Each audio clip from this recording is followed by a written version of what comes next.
আসসালামু আলাইকুম সম্মানিত শিক্ষার্থী, কেমন আছেন আপনারা? আশা করি ভালো আছেন। তো অনার্স চতুর্থ বর্ষের এই গাণিতিক মডেলিং পরীক্ষাটি হচ্ছে 24 তারিখ এবং 27 তারিখে আছে আপনাদের হচ্ছে অ্যাপ্লাইড।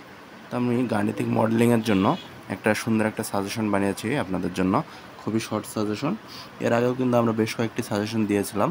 তো সেই সাজেশনগুলো যদি আপনারা দেখে থাকেন, তো সাজেশনগুলো থেকে মোটামুটি আমাদের 90 থেকে 100 ভাগ পর্যন্ত কমন পড়েছে।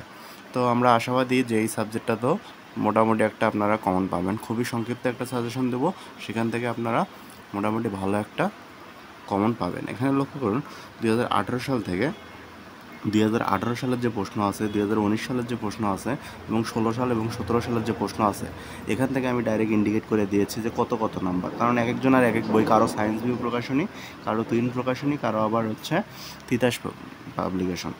তো এখন এখানে লক্ষ্য করুন, 2018 সাল থেকে আমরা দেখব হচ্ছে 2 নাম্বার ম্যাথটি, তারপর 10 নাম্বার, তারপর 3 নাম্বার, 12 নাম্বার, 11 নাম্বার। আপনাদের বইয়ের সাথে মিলিয়ে নেবেন। অবশ্যই বইয়ের পিছনে হচ্ছে লাস্টের দিকে এই সালগুলো ইন্ডিকেট করে দেওয়া আছে, এই সালগুলো থেকে আপনারা খুঁজে নেবেন। 2 number, 10 number, 3 number, 12 number, 11 number, 17 number এবং 13 নাম্বার। তো এখানে হয়েছে দেখুন 60টি। তারপর 19 সাল থেকে 7 number, 6 number, 14 number, 13 number, 8 number এবং 16 নাম্বার। এখান থেকে মোট 6টি। তো 2016 সাল থেকে 11 নাম্বার, 5 নাম্বার, 9 নাম্বার, 16 নাম্বার। তো এই কয়টি মোট হচ্ছে এখানে 4টি রয়েছে 16 সাল থেকে। তারপর 17 সালে 4 নাম্বার এবং 9 নাম্বারটি দেখবেন। এগুলো কিন্তু যে নাম্বারগুলো দেওয়া আছে, যে 2 নাম্বার, 3 নাম্বার, এগুলো কিন্তু 2 থেকে 9 নাম্বার আমরা জানি খ বিভাগের প্রশ্ন হয়।